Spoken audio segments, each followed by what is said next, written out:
So, so, you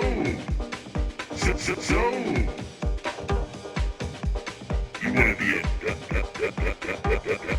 you want to be a master. That's great. We're here to help. I'm Taylor.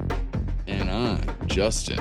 This week, we're going to take a moment to help out the baby DMs, our toddler DMs, our little tykes who are just figuring out how to read percentile dice. It's still confusing sometimes. We're going to be walking you through creating simple but memorable encounters for your table. Not only will we be sharing some secret recipes, but gang, we're also going to be sharing a little taste along the way. So let's jump into it, gang. But first, Taylor, what would your last meal be? My last meal? And for the sake of this, given that there's that YouTube series with Mythical Kitchen called Last Meal where they have on celebrity guests and they serve them like 7 meals. Okay. For this, we're keeping it. The boundaries are an appetizer, an entree, a dessert, a beverage. Okay. And you don't need to spend too long being No. perfect answer. No. I can go This first is gonna if you be want, but basic white girl answers here. Definitely appetizer, mozzarella sticks all day, every day. Yeah. All day, every day. Entree, crab legs, maybe a little surf and turf, steak and crab legs. Okay. Sounds good.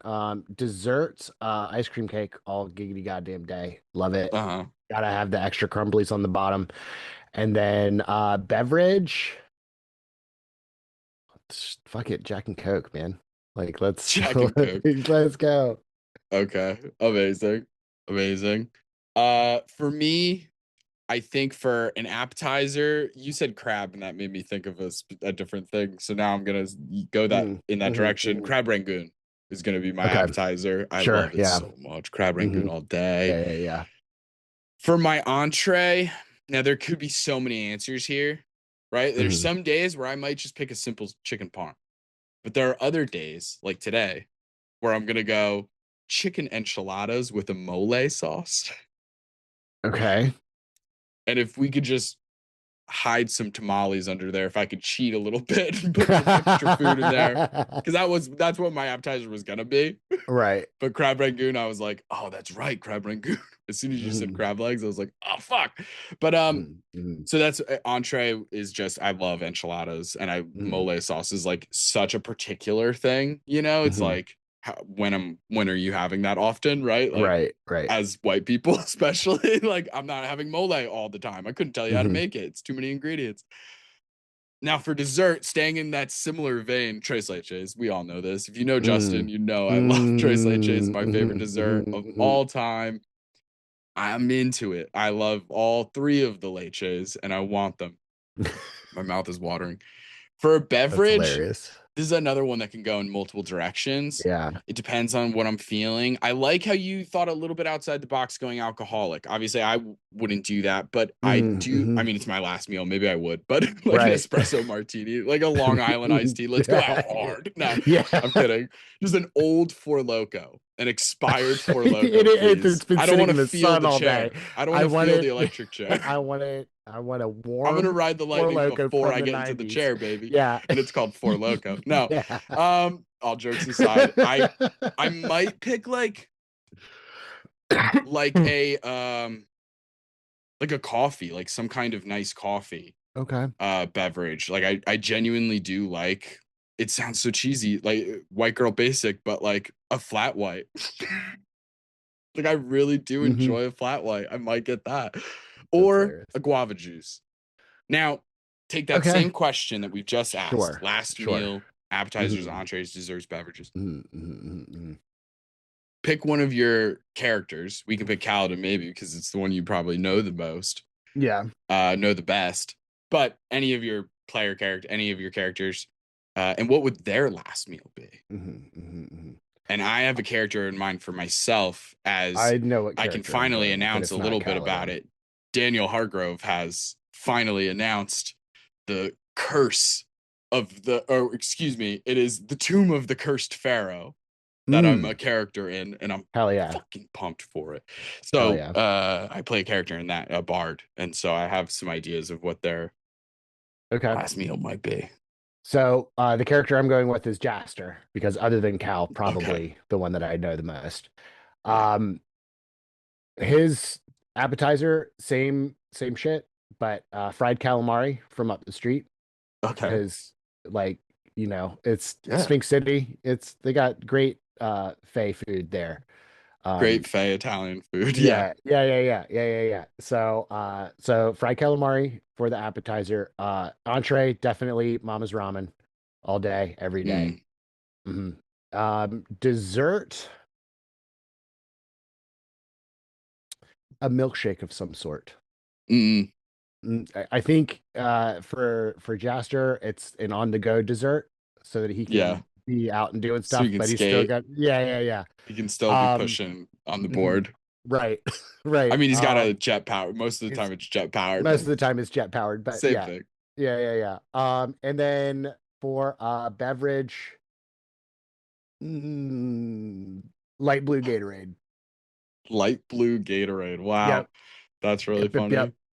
Uh, I love that. I love that. That's so much of that has to do with the setting, I feel, Yeah. right? Like where Jaster grew up and everything, which obviously is true for all of Mm-hmm. us when we think of these things. It's usually your history, your past, things Mm-hmm. that bring you comfort or whatever. So when I think of my character, the interesting thing is this. I played them for an actual play. And so did you for Jaster, Sphinx City. People, it's on our YouTube and on the podcast itself. You can go back and listen to the first 2 seasons where you get to meet Mm-hmm. Jaster, who dies in our very first combat ever. But you'll see And it all. But that's not even the first death or the only death. He's yeah, died twice. it's rough. But but the nice thing is this. There is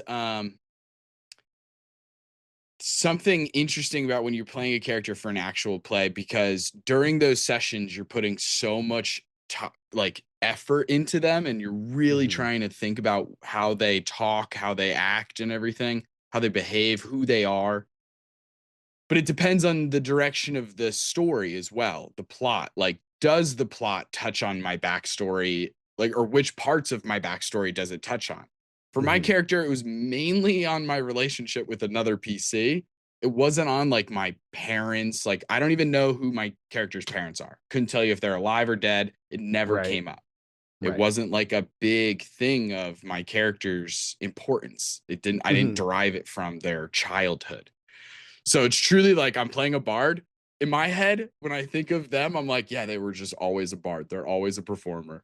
I don't know anything. I can't even picture them as a kid. It's like when I picture Right. them, it's like they're 18 is the youngest I can think of them. You know what I mean? Like, so it's an They just interesting came thing. out of the womb already an Yeah. adult. And so when I'm thinking of uh and the way that this actual play works out in that particular show Mm-hmm. is that we travel a lot. We're never in Okay. one place for too long, and we get to travel a lot. We're in like airship traveling, so we're going pretty far. Sometimes we're going through wormholes to go even faster, like light speed bullshit. It's awesome. Nice. But what that means is there isn't necessarily a super central setting where I can be like, oh, this is the food of this area. It's like we Right. visited 5 different areas. Right. That being said, so I can't, it's hard for me to think of what the last meal would be for this character in a really, really, really meaningful way, other than to kind of fall back on their accent, their voice. The way Mm-hmm. I played this character, a bard, very showy. I think that there would be parts of this appetizer, entree, dessert, beverage that would showcase some of that former life of the bard who was all they cared about was fame and making it big and like being important and being recognized and acknowledged and all of those things. And in the process, didn't notice that their quote unquote number one fan, their wife, was their fan all along before they had Mm-hmm. the name in lights. And that now they've squandered it. They've gone and squandered it. One of my favorite words. And look at us Done got now. squandered. Absolutely divorced. That's how the show starts. It's incredible. and I speak in a Cockney accent. Mm. So it's me saying things like, listen, I think it's all right. I think it's all right, actually. If we go there, I think that here's what I Mm. think. That's how I did it a lot, right? I did a lot of innits. I did a lot of Yeah. Mm-hmm. listen, darling, listen, love. A lot of that. Yeah. Yeah. And so it's hard not to go when I think of entree, I'm gonna go full English breakfast. Yeah.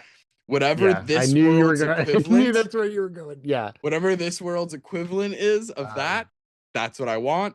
For the Beans, toast, and appetizer, sausage. I'm actually gonna still keeping in mind of like this sort of British, but Mm-hmm. like lower class kind of vibes of like that being the upbringing a little bit Mm-hmm. rough and rowdy.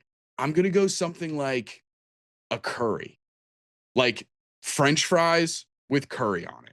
You know what I mean? Like Okay. Yeah. something Yeah. that Yeah. like Yeah. chips and curry, like That's something that yeah. they Yeah. would Yeah. get as a drunk food kind of thing. Mm. But So I can also it kind has of that cultural element of like, hold and pick at. Yeah. yeah, it's very sloppy, spicy, kind of just Mm-hmm. like lines your stomach. It's perfect for that kind of Yeah. thing. That's Yeah. what Yeah. I'm going Yeah. for appetizer. Entree, I already said. For dessert, I don't know. I think for dessert, this kind of character would probably go for some kind of like hoity-toity pastry. Mm. You know what I mean? Like a super even though it's not hoity-toity. For example, an eclair. Okay. It's just a donut, Right. Right. essentially, Right. right? It's a Right. type of donut. It's Mm-hmm. filled with cream. It has chocolate on it. That's all it is. But like if you say it with a French accent and kind of like build it up and you're like, no, it actually does have a lot of technique in the baking of it. And that's Right. true, but it's also a donut. And so there's this like dichotomy there that I think is perfect for my character. So I'm gonna go eclair as a dessert. And then as a beverage, I think I would go some kind of mocktail. Like a Mm. really extravagant mocktail because I play all my characters as sober because it's just easier for me and I don't Right. yeah it's like Yeah. if we're playing these games as like this power fantasy of like oh I wish I was this character, well it's like I don't drink, I don't necessarily want my characters to ever accidentally input in my mind of like oh wouldn't it be cool if I could drink again, like I don't Right. even want to dance close to that, so I just make this thing of like my characters don't drink. And it's a fun thing for characters because like DMs don't often get that, I feel. Right. Like DMs are so used to being like, the tavern has ale and wine. What do you want? And then I get to come in and be like, do you have milk? I'll have milk, sir. Or like, what kind of fruit juices do you have? Like I get to be that person. It's very fun. Um, so that's what I would say for that character. So it's I Nice. love thinking about this kind of stuff. Mm-hmm. This has nothing to do with the episode, so let's jump into Mm-hmm. it. Let's do Gang, it. check out the Patreon. Before I get into the meat of the episode, the Patreon, all cool things on there. The action surges are finally coming out for Oops All Healers. Sorry about that. I've been burnt. So they're coming out. I edited 3 action surges in the time that it would take me to edit 30 minutes of an actual play. So like it's insane. And each of them is like 20 to 30 minutes long. Like we get Mhm. into really good conversations because like a lot of the episodes have like Robbie from Cloaks and Capes in them. So like he's obviously a content creator, he's a DM, he does a ton of homebrew and stuff. So we really got to get into it. Then you have like Inches in one of the episodes. She's an author and just came out with a book called The Girl Who Loves Monsters or something like that. It's so cool. She does all this kinds of stuff if you go to her website, inshafitzpatrick.com. But anyway, let's get into the meat of the episode. Let's check. So today we're talking about newer DMs or even DMs who maybe have been doing a lot of modules and things of that nature, where now you want to really start creating your own encounters. Or maybe things happen that you're unexpected for, and you need to create an encounter quickly on the spot. So today we're going to be talking all about encounters, building encounters, what makes a simple or a good encounter, how can we make them memorable so that it's not just 2D4 wolves in the woods. Yeah. And we'll touch on a bunch of different things in relation to that, whether it's random encounters, using the environment, different parts of the plot or backgrounds of the characters to inspire you. But we're going to go over it. So, first off, what is an encounter? I could have looked this up on College Dictionary. You'll notice I didn't. Yeah. So It felt like I was think the falling back Collins on it too much. but also the Collins Dictionary doesn't really have the definition that we're looking for this type Exactly. of thing. An encounter in D&D is just a conflict. It's something that the players can interact with, some kind of just it starts the back and forth between the player and the DM. It's kind of the things that are going on that are getting the character, like the players, to react to outside circumstances, basically, is the short of it. Yeah. Um, And you can get like as small as you want, like in a very technical sense. When we think of encounters, we think of like the whole thing. It's like the whole mhm, scene, if you right. will. Yeah. But like, I mean, an encounter truly is just like, okay, you guys walk into the tavern and the tavern keeper says, "What are you guys doing in here? State your business." The encounter has begun. Right. Right? Right. Like, even if they just go, "Oh, sorry, sir, we're adventurers. We're gonna pay handsomely, and can we stay the night?" And he goes, "Sure." End of encounter. Encounter Technically an over. encounter, even though it was 2 sentences, but like Right.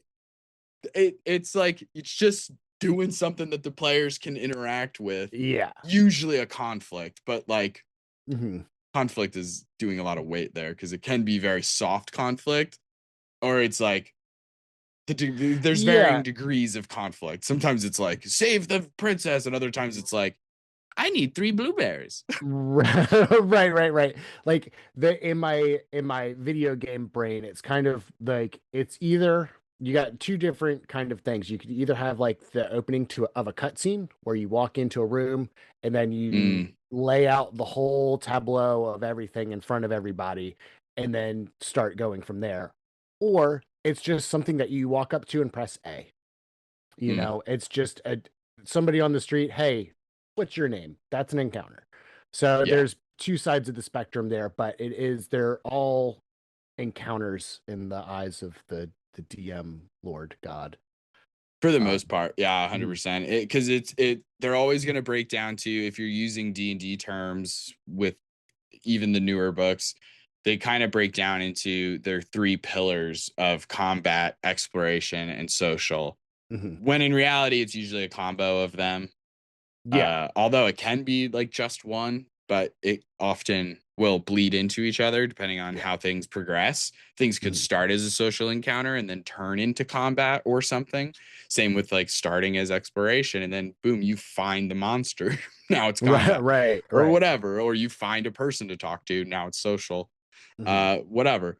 So I think the important thing before we get into the type of advice that we're going to be giving is that all DMs are different. So I think that Yes. they have different skills, they have different things that they cling on to in terms of what they find to be important to the game and their own play style.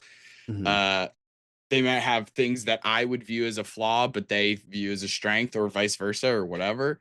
I I imagine, and mean, honestly, I've seen it.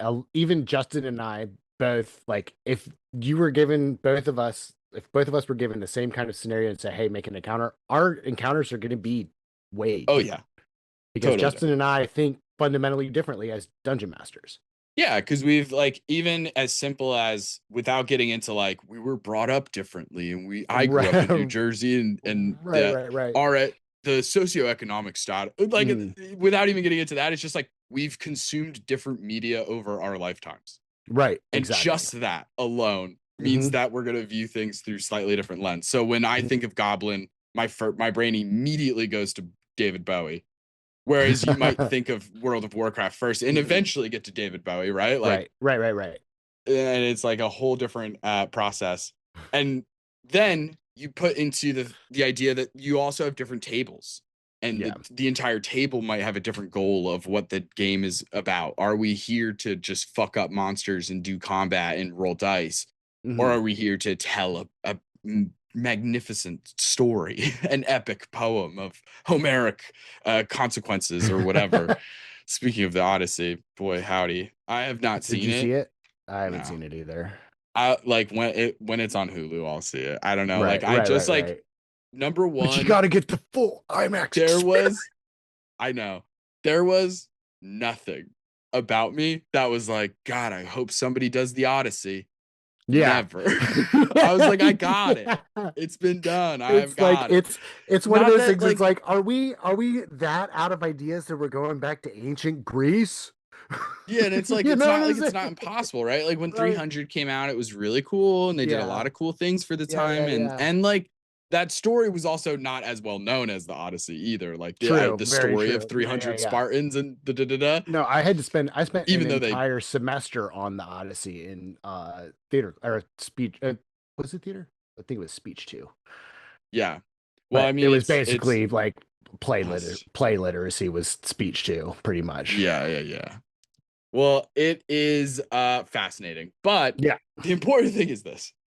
It depends on what you guys are going for as dungeon masters. So what I would say is that we're going to do our best to provide general knowledge that hopefully as many people can find useful.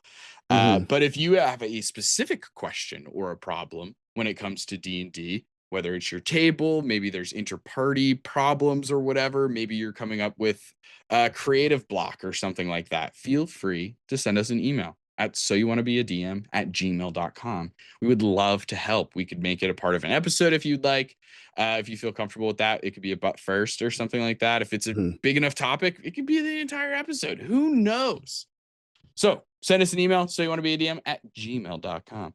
Now, when it comes to a quote unquote good encounter, obviously that's going to look different for different people because it depends on those goals that they have or whatever Hmm. their strengths are, yada, yada, yada.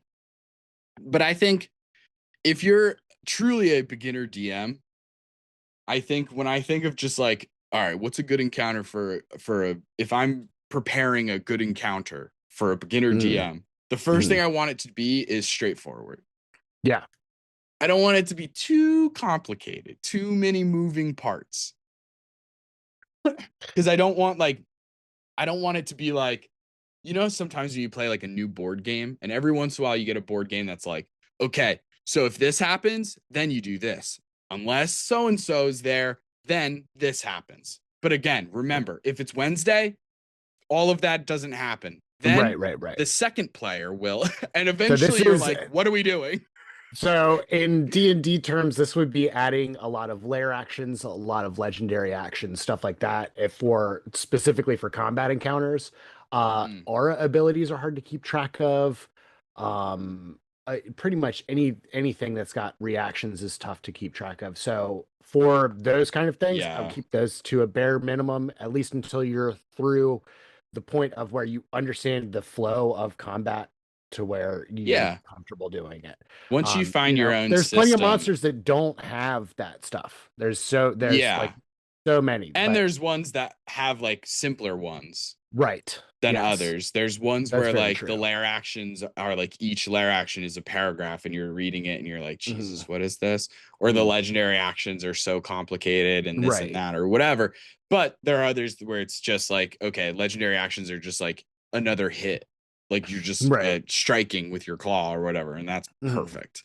Yeah. And then once you find that system that works for you, whether it's how you're tracking health and damage and initiative and stuff, whether it's a VTT or using paper, uh, Hmm. then once you figure that out, it gets easier and easier. And then you can start adding in more complexity to a combat. Hmm.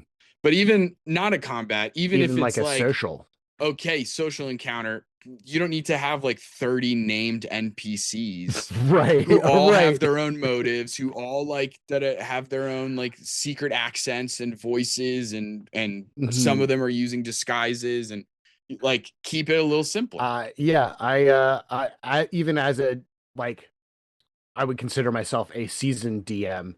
I've maxed two named NPCs in a scene at any one time because chances are your players are going to make them talk to each other, and then it's going to be really hard to keep track of all of that stuff. Yeah, yeah, Um, yeah. but it's two named NPCs. Anybody else in the thing? I think we talked about this on another episode. Everybody else is just named Doug or Tony. They're just in the scene. They're dudes.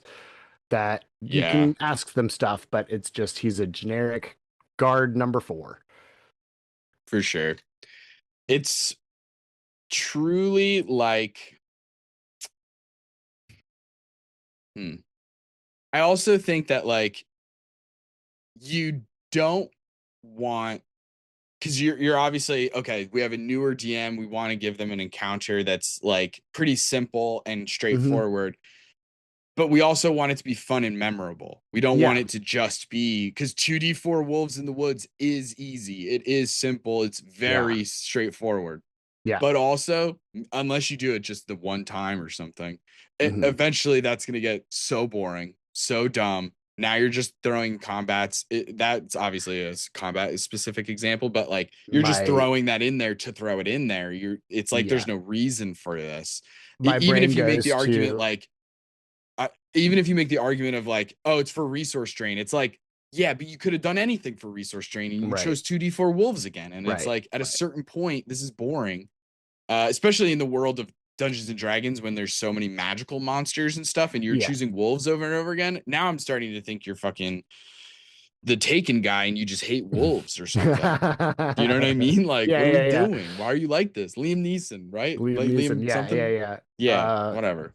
He was it's something Jesus. about wolves. Yeah, my brain immediately goes to trekking through Mount Moon in Pokemon and all the Zubats. It's literally Yeah. every 4 steps Zubat.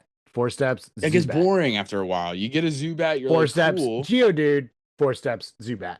Yeah, it was annoying. It was annoying to say the least. So I think you got to find a way to make it a little bit more fun and interesting. You have the wolves come in, okay. Whoa, what's this? Their claws light on fire and they do fire damage because they're actually from the fire realm. That's cool. Hmm. Now it's a That's cool. little bit more interesting, Hmm. right? Hmm. It'd be the Hmm. simplest things. Oh, they're from the earth plane and they burrow through the ground, like the same as That's their cool. walk speed. And so now Right. they're land sharks. Sick. Hmm. You know what I mean? Whatever.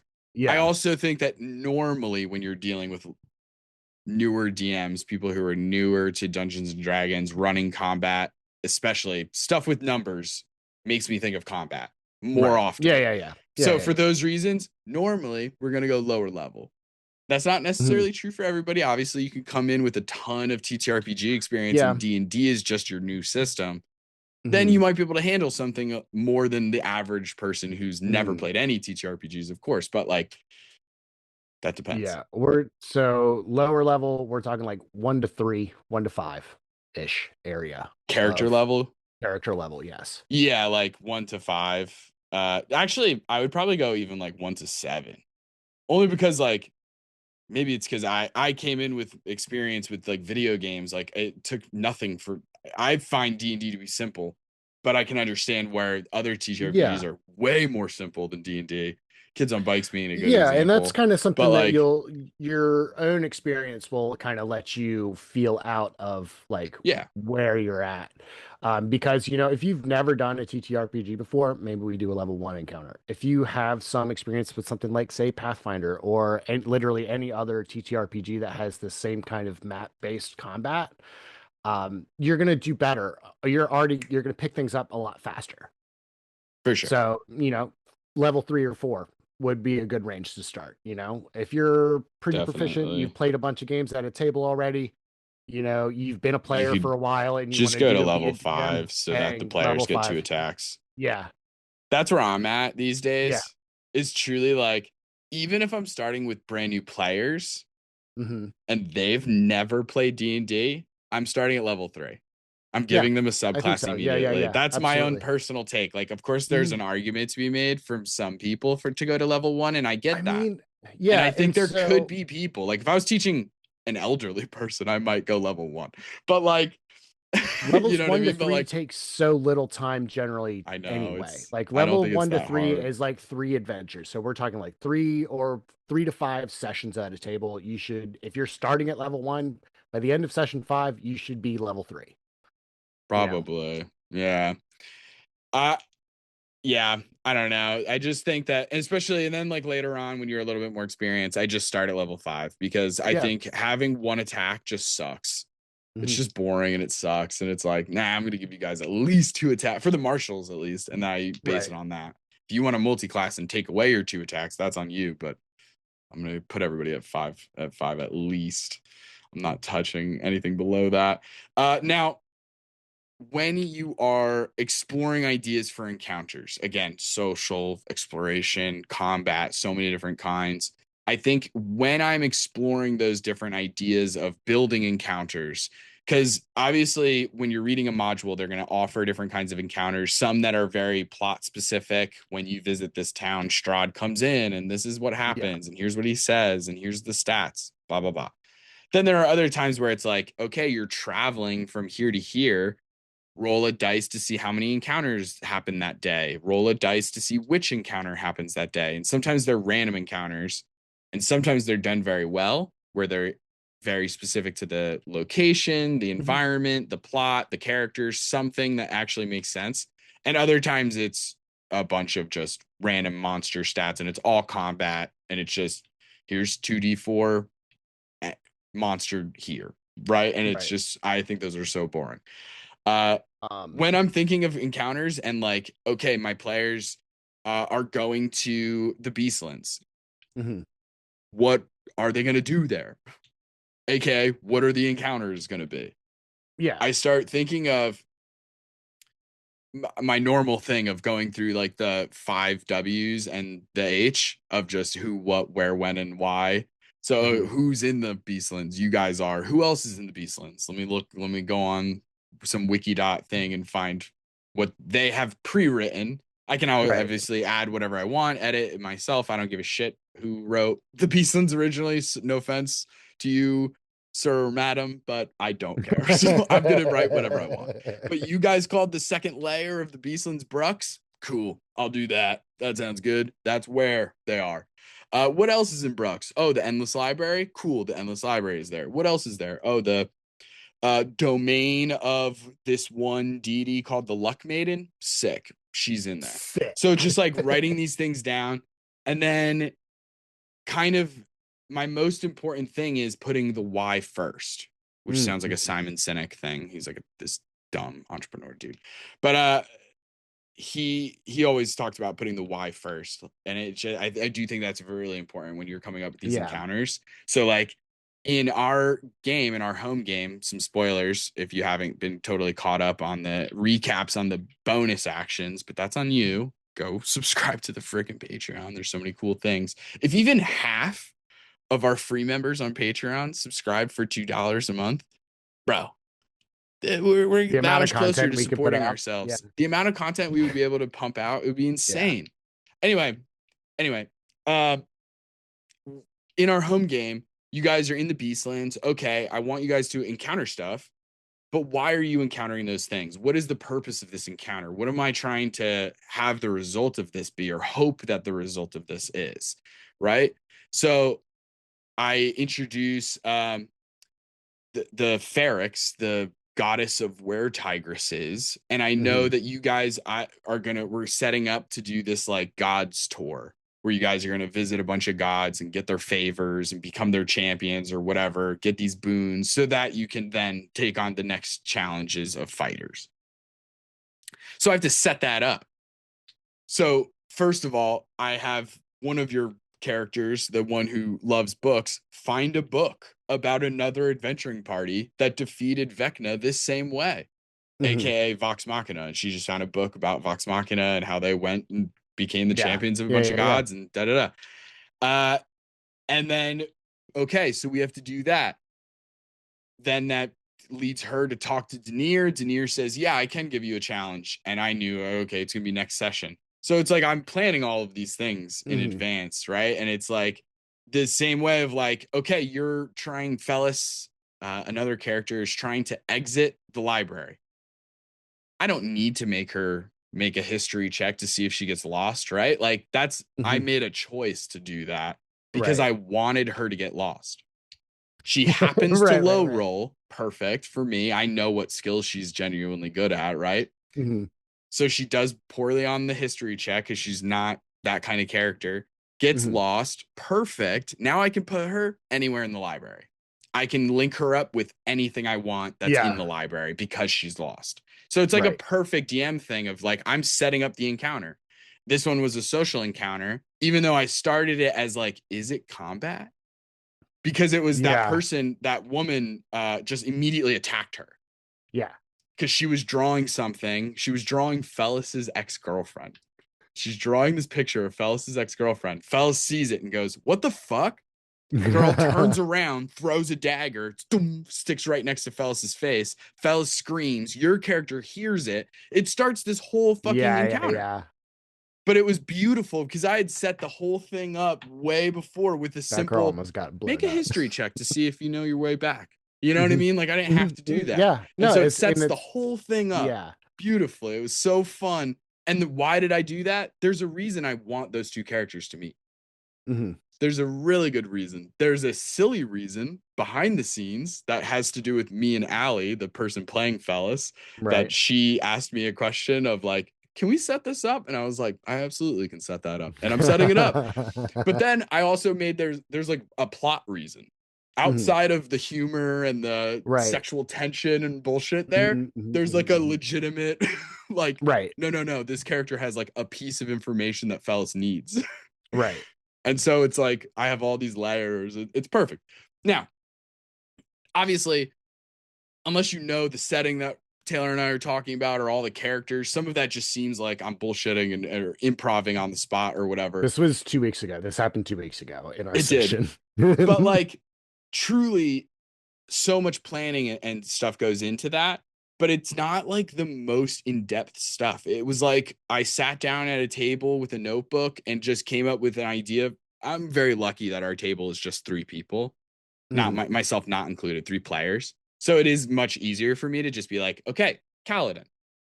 What's going to happen with Kaladin on the plane? Okay. Well, Kaladin is like the Storm Lord. That means that he has like this idea of like fighting and just like victory over defeating somebody, but like the glory of that or whatever is what I think of when I think of the Storm Lord, as also like justice and like standing up for the little guy and those kind of things too. But and then you have the Raven Queen and and so I'm thinking of those things. How do I make that happen? Okay, so there's some competitions. There's some competitions between 2 people who are strong.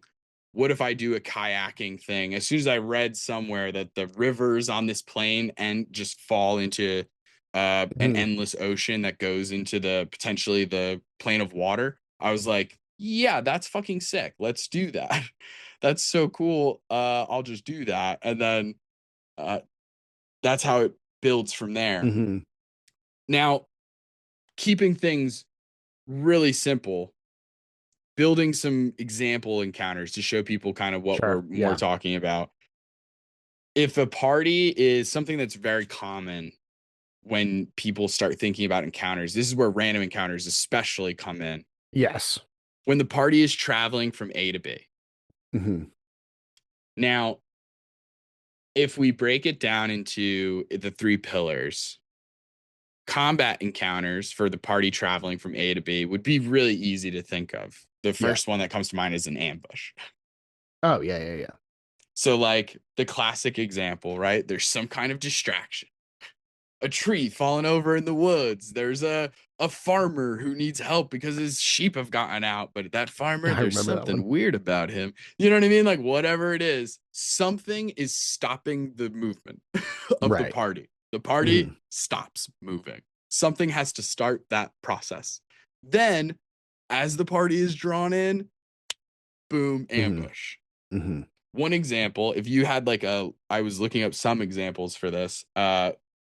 For this kind of thing, I would use like, if you're like a level 3 party, like 1 goblin boss, 2 goblin warriors, 2 goblin minions. I think a level 3 party, if people who are a little more experienced, I think could take them out pretty easily.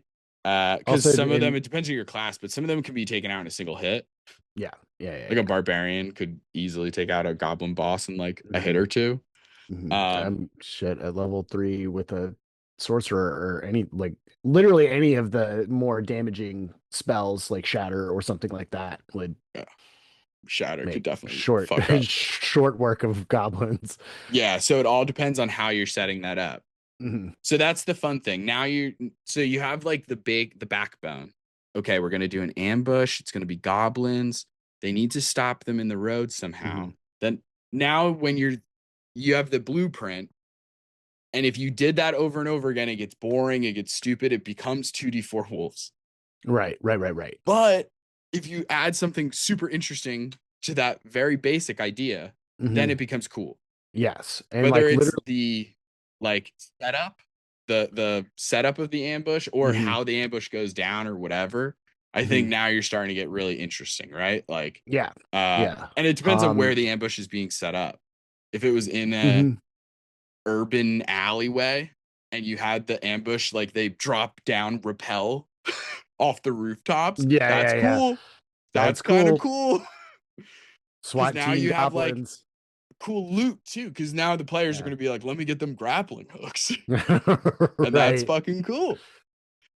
Uh, so I think it's such an easy idea. But other ideas, I mean, obviously there's just monsters that environment might be known for. If they're Mhm. traveling through a woods, maybe there is some kind of troll or something. If they're traveling through a Trolls or swamp, lizard like a folk. spider encounter. The giant spider encounter Yeah. is another good one of just going through the woods. Hey, you're noticing as you're looking through the trees, webs are starting to fill in the spaces in between the leaves and the branches. And as you're Mm-hmm. walking down, it gets thicker and thicker and thicker. It gets darker. I mean, this is classic Tolkien shit Yeah, right here. for sure. So there's so many different kinds of combat Mhm. examples. Um, if you're doing an ambush, it does need to be something that has at least the capability of planning in any way, shape, or form. It doesn't need to Right. be the most intelligent. Obviously, spiders do that. They Mhm. trap people Yeah. and ambush them and stuff. But so Yeah. like, but still. Then if you're getting into social encounters, people are traveling from A to B. They just see other travelers is the Mhm. simplest and easiest one. Yeah. So if you ever have your party who's going from this town to this city, this forest to this volcano, whatever it is, they can pass other travelers. And that Yeah. gives you the opportunity to do millions of different things. Maybe they're maybe they're going the same direction. Mhm. Now you guys have something to talk about. Maybe now they can join your parties, and now you have like an NPC that you can threaten and put in danger and have this be an interesting thing. Yeah. Somebody who could come back later, maybe if they're that important, or they get sort of socially adopted by the party. Maybe they're coming the opposite direction. They could tell you Right. what they've seen. Hey, I'm Yeah. leaving that town. You guys are going to the town? I'm leaving the town. The town's haunted. Now you know. Now the party Super, knows super haunted. all Yeah. kinds of things. Hey, did you guys hear? They just elected a new mayor. He's crazy. Like something like it. All different kinds of things that you can do. It doesn't need to be negative. It can be positive too. They elected a new mayor, Mamdani. He's great. I was just It about could to be say, anything. he's crazy. He's getting free childcare for everybody. What the hell? I know, right? Who's gonna pay for it? Rich people? How dare they? Um, so you can also offer tons of info that way of just specific locations, but they can even just mention different things. Maybe they recognize a holy symbol on one of the party members. Maybe they recognize one of the party members. Maybe it's like somebody who is like Frank, Phil, Yeah. and they just like Yeah. know Yeah. each other. Yeah. Who knows? Um, Maybe it's secretly a villain that you'll pull out later on. You know what I mean? Somebody who comes in and I love acts this like one. I maybe they even love this cast detect one. thoughts, Hmm.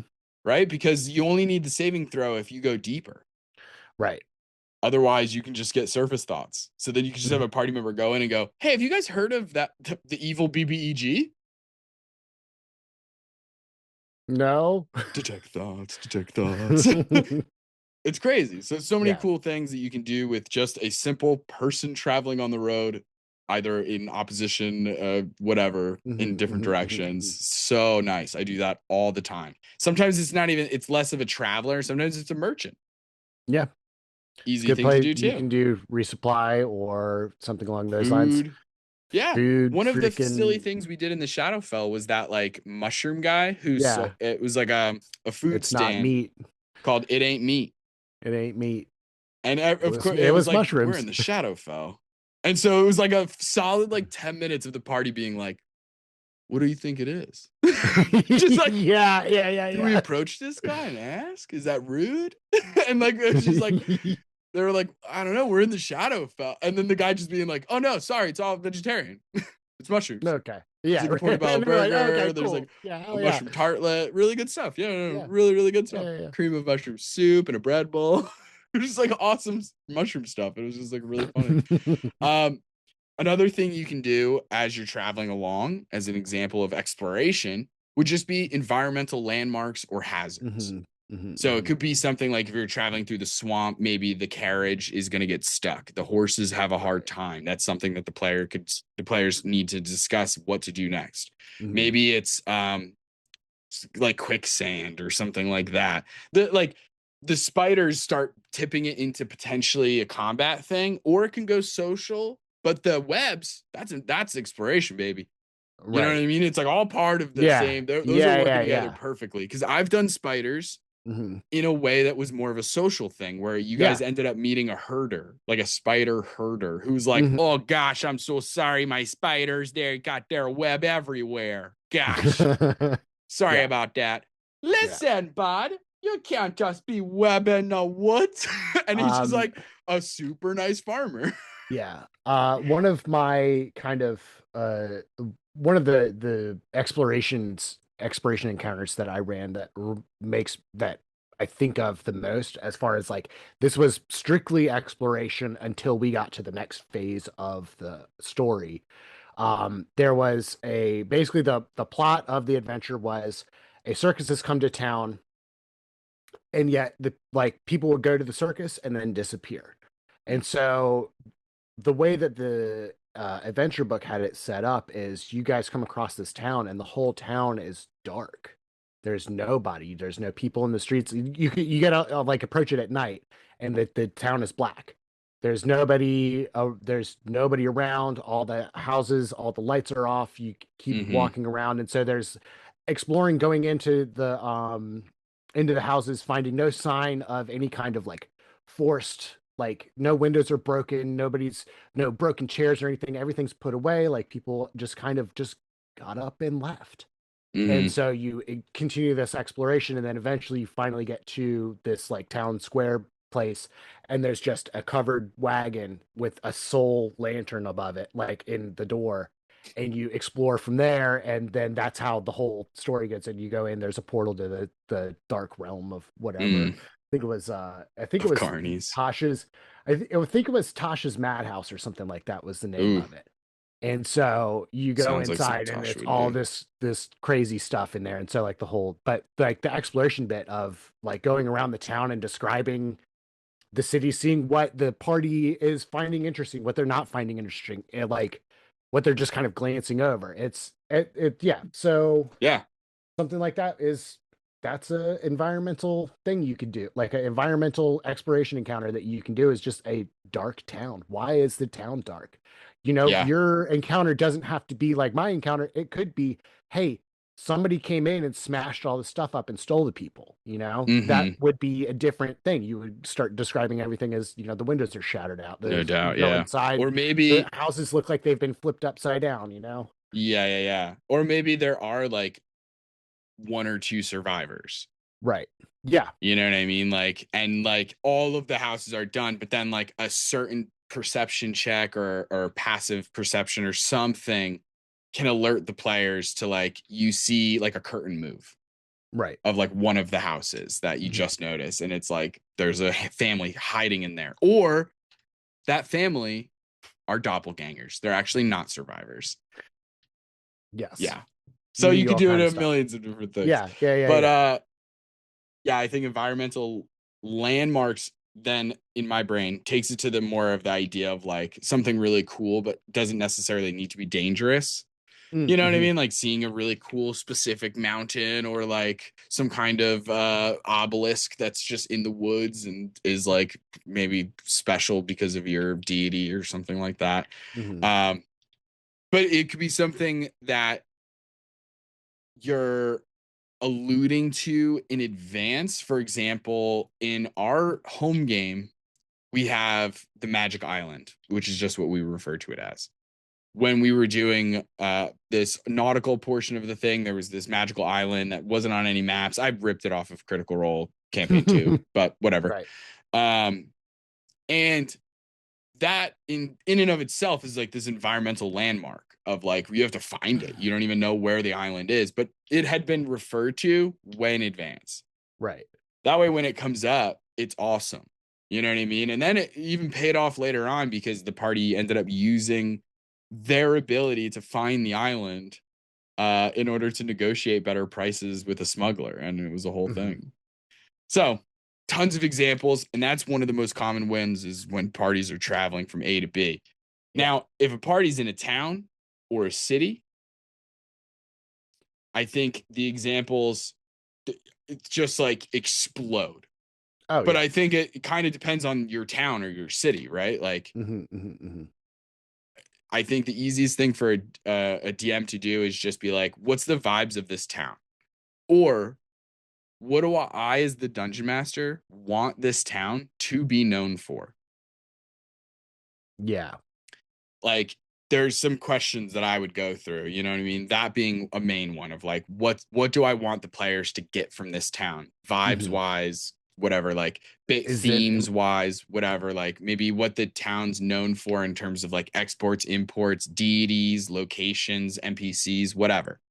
And also, are any of the party members from here? Do they have family here or NPCs that will be like anchored here? For example, in our home game, a lot of the party members are anchored either through family members or hometown stuff or whatever with like central locations in our story. Yeah. It makes it very easy for me to build a plot hook when your parents are in the town. You know what I mean? So right. having that kind of information is super helpful when you're building encounters and figuring out the stakes and everything. 37 siblings.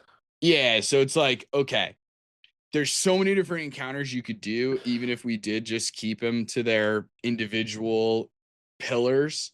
Combat, you have everything from Thieves Guild can just pop in. They have all kinds of different things that Thieves Guilds can do. There's the party gets really drunk, you steal their money, they have to find it. Now it's a detective, that's exploration, it's social, it's combat when they find them, everything. Maybe assassins are sent from the baby EG. We've done that before. Maybe you're joining the Thieves Guild and you have to do a trial. Yeah. Combat, whatever. Heist, baby. Heists, all kinds of things, which is another one of those like Venn diagram kind of Yeah, encounters. that's kind of what it Heists is. have everything potentially. What you hope out of a heist as the heister is not combat, but unfortunately that could happen. Yep.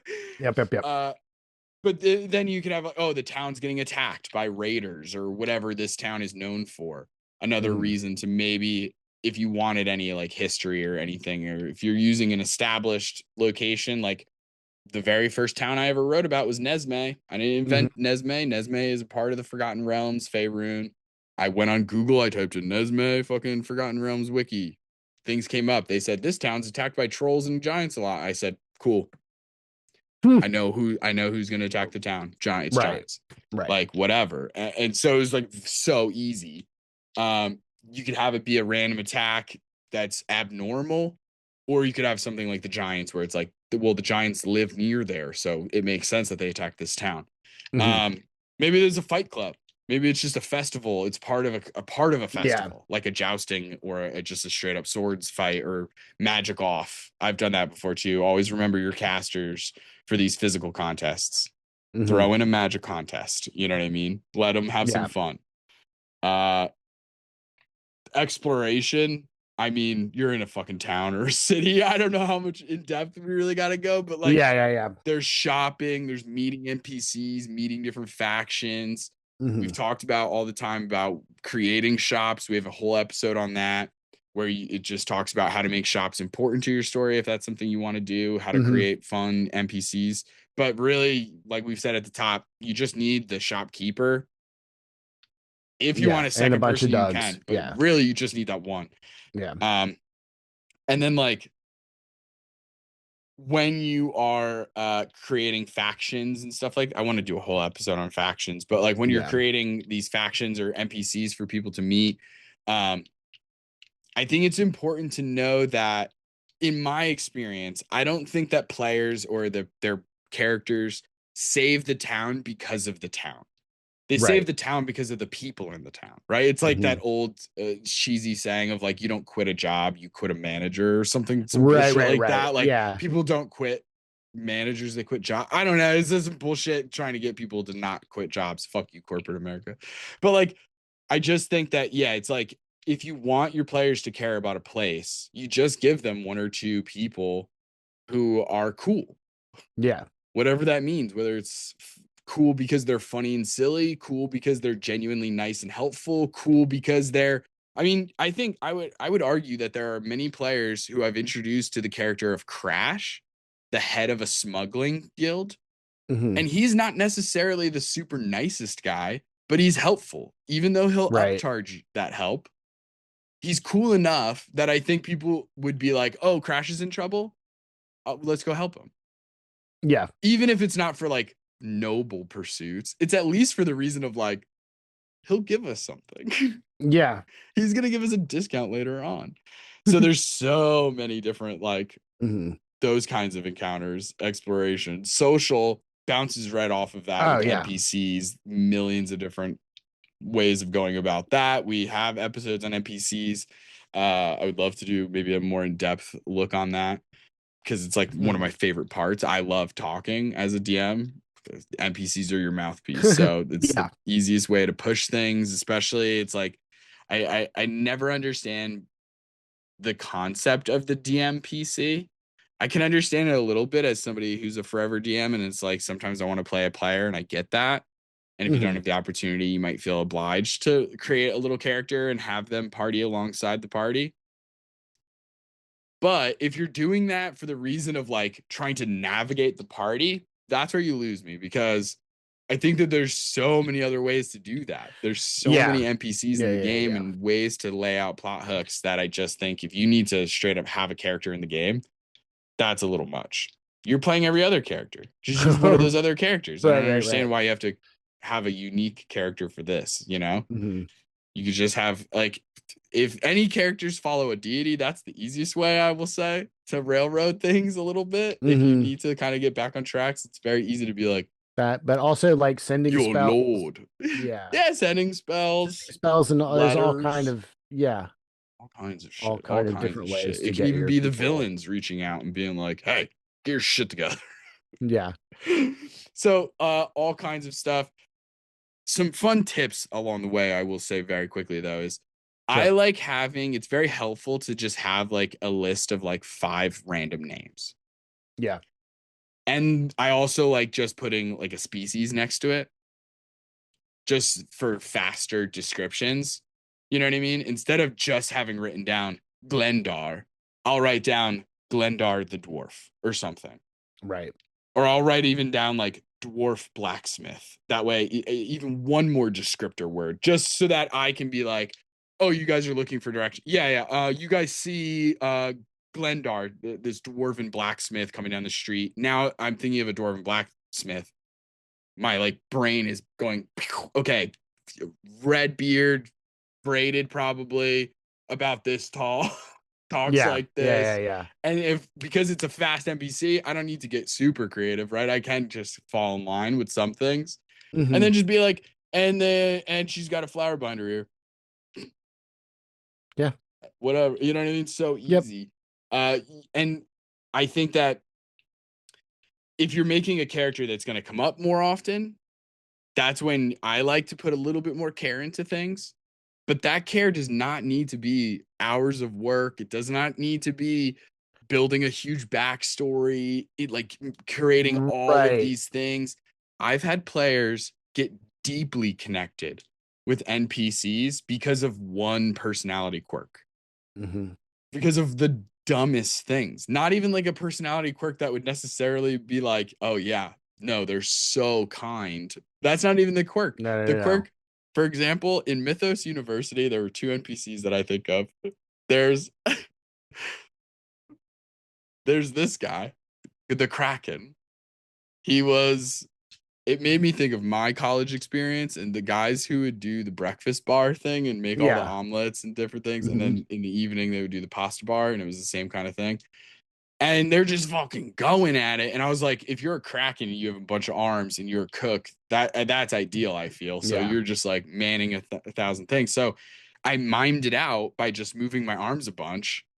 And then the players did it because they thought it looked funny. And then it became a thing of anytime I mentioned the Kraken, all of us are doing it. Yeah. And so now it's just like we want to see the Kraken more.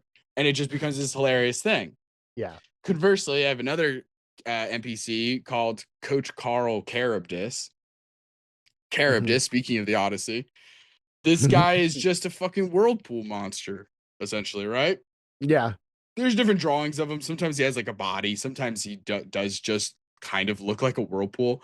But like, I just made him a fucking whirlpool that had glasses and a mustache. A mustache. Yeah.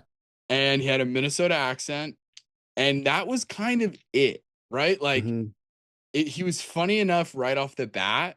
And then it was just like, because I'm thinking, okay, here's this character, I'm being funny, I'm in the moment. That's where we improv the moment of like, oh, the other team, the synchronized swimming team, rest in peace. Like that joke was because I was just already in this humor mindset, right? Of being like, oh gosh, listen, guys, we got Nova here. She's our new captain. She's gonna do a great job, you know. Anyway, you know, and it's just like it's already so silly and funny that it was just like heightening and heightening and heightening, like just classic improv lessons. I don't know. It was just so fun. I remember. But that character's not deep. There's nothing. No. Like I couldn't tell you anything about that character except that he's got a Minnesota accent and he's like a good coach and that's it, right? Like it was nothing past that. So there's just like your NPCs don't need that much sometimes. But if you're making a recurring character, I would give them one thing. Not only does it make it more memorable, easier for the players to grab onto, all of those things, makes it much easier for you, the DM, to remember that NPC and to get back into them as a character. Like, obviously, even if you're not doing voices, it's still helpful to like get into them just like mentally, right? Yeah. Like, even if you're not like, okay, what did this guy sound like? What's my body language so that I can get into the right voice? Like, if you're not doing voices, none of that's important. Right. But you can still kind of be like, okay, how does Coach Carl act, even if I'm not willing to do a Minnesota accent or whatever? And then finally, I mean, like information through social encounters is like the vibe, because that's kind of what you're doing most of the time with social encounters, is trying to get information, especially if it's like a social encounter with a goal. And if you're not talking to NPCs, then how else are you getting that information? There could be a postal service in town. We talked about the sending spell, but this would be like a similar way without it being like a back and forth, a slower back and forth snail mail. But maybe there's a newspaper in town. Maybe there's bulletin boards. You know what I mean? Different ways of putting things into play where you can foreshadow different things to come. Like in Daggerford, there's this terrible evil monster that's killing people and then turning into them and then using that to kill more people. It's called a Elder Oblex or something like that. It's been there since the start. Yeah. It's been there since the start. How did I tell the party this? Through an NPC who's going away from Daggerford the first time the players came to Daggerford. And that person mentioned something called the Curse of the Death Cycle. And the party was like, we got to find Dragonsbane. We don't have time to investigate this, which is fair. Like, they genuinely were under a time crunch. It's totally fair. That's another free DM tip for you guys. If you have an urgency, if you want the party members to do something, if you put time crunches and urgency and like, hey, if you don't get this guy back here, then we're going to murder some. If you put all these time crunches in there, then you simply almost shouldn't put too many detours in their path, just because it's kind of like this annoying thing of like, you as the DM can't help but sometimes feel disappointed when you're like, oh, that is a cool side quest though. But it's like, of course the party didn't make it. Like, they're doing a good job of playing their characters and like honoring the urgency that you've created. Right. So like, you can't be too upset about it. But then you're also combating the idea of like, no matter what, I am still bummed because that is a cool encounter. Now you can, of course, engineer ways to get them back there and shit. But at the end of the day, tons of different examples. There's so many different ways of creating encounters that are nice and simple that just do get down to what the goal of that encounter is. Why are we putting this? Because again, in my opinion, it all goes back to like, why are you having this encounter? So when it comes to combat, it can be a millions of different reasons of why you're having that combat. Obviously, it's just without going into it, it's a part of the game. And I'm not going to go into more depth. Of course, there should be some combat because it's part of the game. Right, Otherwise, play a right. different game. If you don't want any combat, zero, don't play D&D. That's crazy. Not that it's not possible, because I've had entire episodes of actual plays where there's no combat. It's possible, but eventually it's got to happen. Mhm. But it can be everything from encountering the plot. There are conflicts that need to be addressed through violence. There are all different kinds of reasons that the party needs to get into these fights to take out these evil people. So why are you having this combat? Are you using it to showcase an environment and show, okay, you're in the fire plane. This is what it's like in the fire plane. There are fire elementals that pop out of nowhere and fight you. If that's just a part of the world, then maybe that is an encounter that is important and not so random as one might believe. When it comes to exploration, you're trying to find shit. That's what exploration is, right? So if you're shopping, you're trying to find shit. If you're meeting NPCs and factions, you're trying to find someone, some shit, some information, whatever it is, you're trying to find things. Or you're like trying to find your way through a thing, right? Like you might not be looking for something specific as you're going through the swamp, but you got to get through the swamp to get to the next area, right? So you're exploring a little bit, just exploring the next step ahead of you to make sure you don't fall into a caustic acid pit or something. For social, why are you having that social encounter? Well, you're probably trying to get some information. If not that, then presumably it's just for fun, which is also fine. Because there are times where you want them to explore something, you want the party to have a combat, you want them to have a social encounter, and it's not necessarily for a deep, meaningful, profound reason. Sometimes it can be a superficial, just like, here's a fun encounter. Let's just fucking do this. So that's fine. Do that also. Now, I would love to get into greater combat examples of all different kinds of ways of coming up with like different encounters that are simple, that are like easy to think of, that inspired DMs to start thinking for themselves and creating their own encounters. I think we're running a little late on time right now. Yeah. Where are we at currently? I think like hour 15 at this point. Okay, cool. So let's save 20. that for another episode. So we'll go over the specifics of different kinds of combat examples, how to build those, how to create different kinds of combats that are simple but also memorable and fun. And we'll go over those in another episode. That means that it is that time of the week again, gang. It's time for Monster of the Week. Still not doing it. I'll do it alone. This week out of Norfolk. Actually, more specifically, it's just called beneath the Norfolk Southern Railroad trestle. So that threw me off because that was the first word I saw. It's in Louisville, Kentucky, actually. Yes. In Louisville, Kentucky, we have an incredible, legendary, part man, part goat, sometimes part sheep creature. It's reported to live underneath a railroad trestle. That's right, folks. I know you're wondering. We're talking about the Poplick monster. Now, you might be thinking. What a name. You might be thinking. The What kind of name monster? is that? You're talking about a monster that licks popes? No. It's very simple. In Kentucky, there is a creek, and it's called the Poplick Creek. And that creek has a trestle that goes over it. Think of it like a bridge. And the Poplick train trestle goes over the bridge. And underneath that trestle, not a troll, no. Not a troll that quizzes you, but a grotesquely deformed body of a man who looks like a goat hybrid. Powerful. I really hope he's super friendly and just is like a dude. Yeah, I mean, I hope so. Except I'm reading this next part. It doesn't Uh-huh. seem good. Numerous urban legends exist about the creature's origins and the methods it enjoys to claim its victims. So I've never heard claim its victims in a good way. In a yeah. Not often, Mm-mm. right? Mm-mm.